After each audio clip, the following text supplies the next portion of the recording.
హన్స్పేట్ అనే ఒక ఊరిలో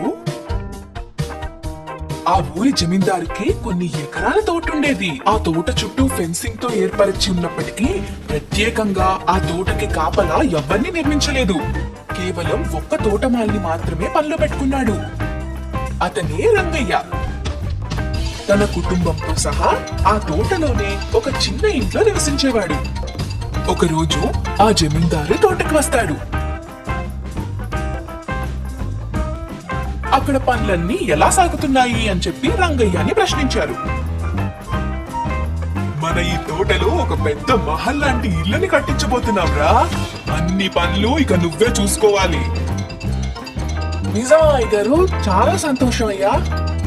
ఆ తర్వాత జమీందార్ గారు తన గుర్రపు బండిలో ఇంటికి వెళ్ళిపోతారు.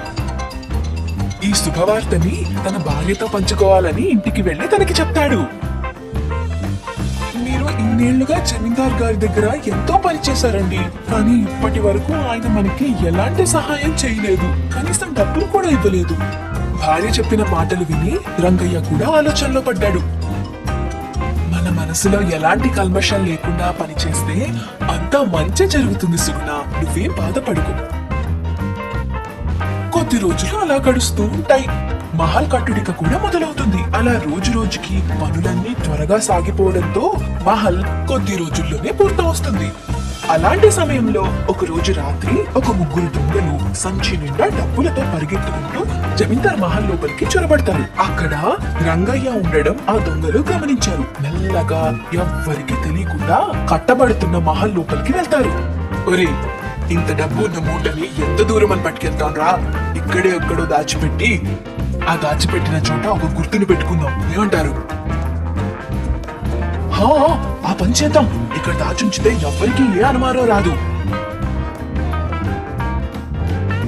కానీ ఇక్కడ ఎక్కడ దాచిపెట్టగలం రా? అంతా ఇప్పుడిప్పుడే గత కట్టబడుతుంది. రోజు రోజుకి ఏదో ఒక మార్పు ఉంటుంది.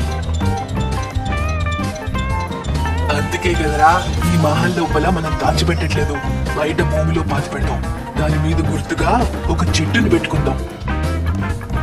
మరి ఎప్పుడు తిరిగి తీసుకుంటాం డబ్బుల్ని? మరో 2-3 రోజుల్లో అందరూ ఈ దొంగిలించిన డబ్బు గురించి మర్చిపోతారు. అప్పుడు వచ్చి తీసుకుందాం.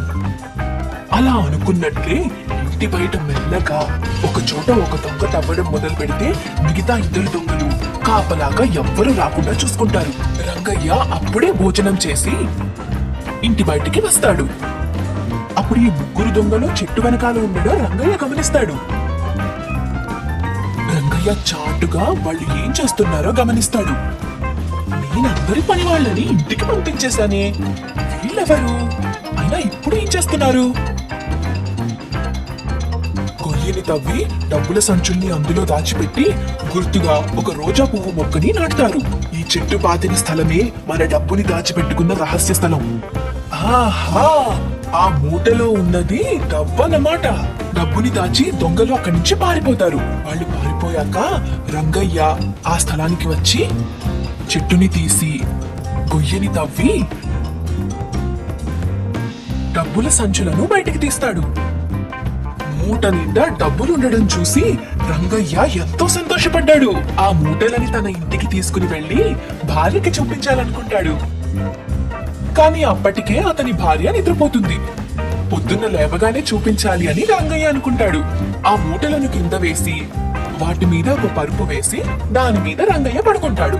పొద్దున్న అవ్వగానే సుగుణ భర్త రంగయ్య నిద్రపోవడం చూసి ఈ కొత్త పరుపు ఎక్కడి నుంచి వచ్చింది, నిన్న రాత్రి వరకు లేదే అని అనుకుని రంగయ్యని లేపుతుంది. పరుపుని తీసి చూస్తే ఆ సంచుల్ని చూసి సుగుణ ఆశ్చర్యపోతుంది. కొత్త పరుపు అనుకుంటున్నావా? కాదు, ఆ మూటల నిండా బోల్డని డబ్బులున్నాయి. రాత్రికి రాత్రి ఇంత డబ్బు ఎక్కడి నుంచి వచ్చిందండి? అప్పుడు రంగయ్య జరిగిందంతా తన భార్యకి వివరించాడు. నువ్వే కదా మన జీవితాల్లో ఎలాంటి ఎదుగుదల లేదు అని బాధపడుతున్నావు. ఇప్పుడు చూడు, మన జీవితాంతం కావలసినంత డబ్బు మన దగ్గర ఉంది. ఏంటండి, మీ కష్టానికి ప్రతిఫలం దొరకట్లేదు అనే బాధతో నేను అలా అన్నానే కానీ ఇలా దొంగిలించబడ్డ డబ్బుతో సంతోషంగా ఉంటాను అని ఎలా అనుకున్నారు మీరు? ఈ డబ్బులు మనవి కూడా కావు. రంగయ్యకి కూడా సుగుణ చెప్పిన మాటలు నిజమని అనిపించింది. ఆ డబ్బుని వెంటనే ఒక అనాథాశ్రమంలో దానం చేసి అక్కడ ఉన్న పిల్లలకి సరిపడా బట్టలు, ఆహారం, మిగతా వస్తువుల్ని దానం చేస్తాడు. కొద్ది రోజుల తర్వాత ఆ దొంగలు పని వాళ్ళల్లా మారువేషం వేసుకుని ఆ చోటకి వస్తారు.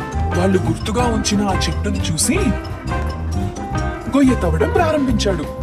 తీరా చూస్తే అక్కడ చుట్టుపక్కల బోల్డన్ని రోజా పువ్వు మొక్కలు ఉంటాయి. వాళ్ళకి ఏ చెట్టు దగ్గర డబ్బులు దాచారో తెలియలేకపోయింది. అలా కొద్దిసేపు వెతికి వెతికి ఇంకా మరో మార్గం కనపడక ఎవరిని అడగలేక నిరుత్సాహంతో అక్కడి నుంచి వెళ్ళిపోతారు.